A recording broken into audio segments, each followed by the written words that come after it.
சற்றுமுன் வெளியான தகவல் கர்ப்பிணி பெண்களுக்கு ரூ. 6,000 கிடைக்கும். வாங்குவது எப்படி?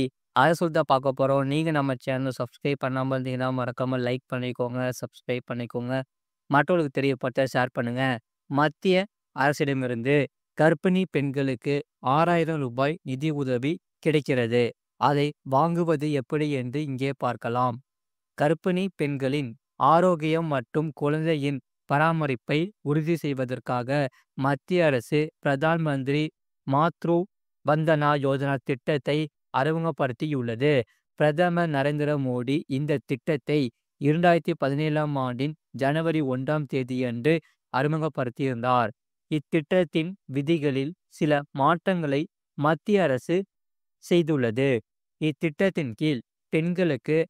6,000 வழங்கப்படுகிறது. பொருளாதாரத்தில் நலிவடைந்த குடும்பங்களை சேர்ந்தவர்கள் தங்களை கவனித்துக் கொள்ளவும், குழந்தை பிறந்த பிறகு தங்கள் குழந்தையின் அத்தியாவசிய தேவைகளை பூர்த்தி செய்யவும் உதவித்தொகையாக ரூ. 6,000 பெண்களுக்கு வழங்கப்படுகிறது. பொருளாதாரத்தில் பின்தங்கிய குடும்பங்களை சேர்ந்த பெண்களுக்கு, குறிப்பாக கூலி வேலை செய்யும் பெண்களுக்கு ஆதரவாக இத்திட்டம் அறிமுகப்படுத்தப்பட்டது. பிரசவத்திற்கு பிறகு பெண்கள் மிகவும் பலவீனமாகிறார்கள். சரியான உணவு மற்றும் கவனிப்பு இல்லாமல் தாய் மற்றும் குழந்தையின் ஆரோக்கியம் பாதிக்கப்படும். அதை தடுக்க கர்ப்பிணி பெண்களுக்கு முறையான பராமரிப்பு மற்றும் ஊட்டச்சத்துக்கான ரூ. 6,000 வழங்கப்படுகிறது. கர்ப்பிணி மற்றும் பாலூட்டும் பெண்களை கவனித்துக் கொள்வது, குழந்தைகளின் ஊட்டச்சத்து குறைபாட்டை தடுப்பது, குழந்தை இறப்பு விகிதத்தை குறைப்பது ஆகியவை இத்திட்டத்தின் முக்கிய நோக்கமாகலாம். இந்த திட்டம் கர்ப்பிணி பெண்களுக்கும் அவர்களின் குழந்தைகளுக்கும் பலன்களை வழங்குகிறது. 19 வயது அல்லது அதற்கு மேற்பட்ட வயதுடைய பெண்கள் இத்திட்டத்திற்கு தகுதியுடையவர்கள் ஆவர். விண்ணப்பத்தை பூர்த்தி செய்ய தகுதியுள்ள பெண்கள் அங்கன்வாடி அல்லது சுகாதார நிலையத்திற்கு செல்ல வேண்டும். இத்திட்டம் பெண்கள் மற்றும் குழந்தைகள் மேம்பாட்டு அமைச்சகத்தால் நிர்வகிக்கப்படுகிறது. முதல் குழந்தைக்கு மட்டுமே இத்திட்டத்தின் கீழ் பலன்கள் கிடைக்கும். தொடக்கத்தில் அரசு மருத்துவமனைகளில் மட்டுமே சலுகைகள் கிடைத்து வந்த நிலையில் தற்போது தனியார் மருத்துவமனைகளும் சேர்க்கப்பட்டுள்ளன.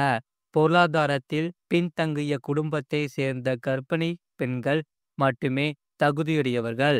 விண்ணப்பதாரர்கள் இந்திய குடிமக்களாக இருக்க வேண்டும். பணிபுரியும் பெண்கள் தகுதியற்றவர்கள் ஆவர். ஆனால் தொழிலாளர்களாக பணிபுரியும் பெண்கள் சேர்க்கப்படுகிறார்கள். இத்திட்டம் பெண்கள் மத்தியில் அதிக வரவேற்பை பெற்றுள்ளது. அது மட்டுமில்லாமல் பிறப்பு சான்றிதழ் கட்டாயம். பாஸ்போர்ட் பெறுவதற்கு பிறப்பு சான்றிதழ் முக்கியம். அது சொல்ல பார்க்க போறோம். நீங்க நம்ம சேனல் சப்ஸ்கிரைப் பண்ணாம இருந்தீங்கன்னா, மறக்காம லைக் பண்ணிக்கோங்க, சப்ஸ்கிரைப் பண்ணிக்கோங்க. மற்றவர்களுக்கு தெரியப்படுத்த ஷேர் பண்ணுங்க. பிறப்பு சான்றிதழை அடையாள ஆவணமாக பயன்படுத்தலாம் என்று மத்திய அரசு சமீபத்தில் அறிவிக்கப்பட்டிருந்த நிலையில் தற்போது மீண்டும் ஒரு புதிய உத்தரவை பிறப்பித்திருக்கிறது. இது குறித்து மத்திய வெளியுறவு அமைச்சகம் தெரிவித்துள்ளது என்ன? பிறப்பு சான்றிதழ் தற்போது தவிர்க்க முடியாத ஆவணமாகிவிட்டது.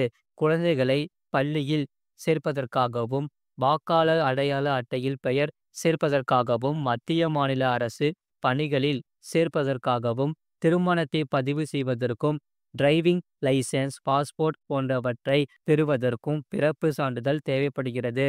ஒரே அடையாள அட்டை பிறப்பு சான்றிதழ். எனவேதான் வாக்காளர் அடையாள அட்டை, டிரைவிங் லைசென்ஸ், கல்வி வளாகத்தில் சேருவதற்கு வாக்காளர் பட்டியல் தயாரித்தல், திருமண பதிவு, அரசு பணிகளில் சேருவதற்கு என மொத்த முக்கியமான பணிகளுக்கும் இனி ஒரே அடையாள ஆவணமாக பிறப்பு சான்றிதழை பயன்படுத்தலாம் என்று மத்திய அரசும் தெரிவித்துள்ளது. அந்த வகையில் பள்ளி சான்றிதழ், நிரந்தர கணக்கு அட்டை, ஓய்வூதிய உத்தரவு, ஓட்டுநர் உரிமம், வாக்காளர் அடையாள அட்டை உள்ளிட்டவற்றை பாஸ்போர்ட் விண்ணப்பத்துக்கு பிறந்த தேதிக்கான ஆவணங்களாக பயன்படுத்தலாம். ஆனால் பாஸ்போர்ட் பெறுவதற்கான சட்ட விதிகளில் நீண்ட காலமாகவே எந்த திருத்தமும் மேற்கொள்ளப்படாமல் இருந்தது.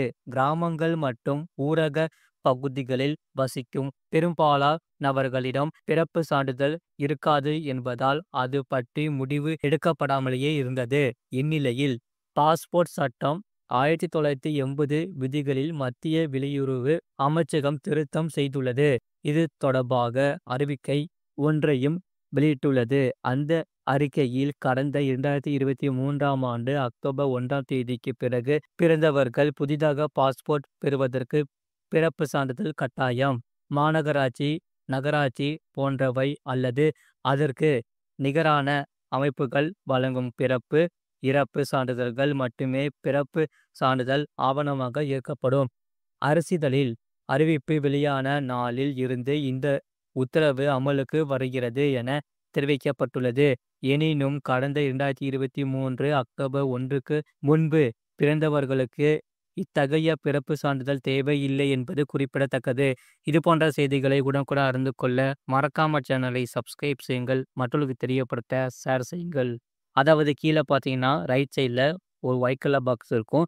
அதான் சப்ஸ்கிரைப் பட்டன். அது நீங்கள் சப்ஸ்கிரைப் பண்ணிக்கோங்க. பக்கத்தில் பெல் பண்ணி கிளிக் பண்ணிக்கோங்க. அப்போ தான் நாங்கள் போகிற வீடியோஸ் எல்லாமே உங்களுக்கு காமிக்கும்.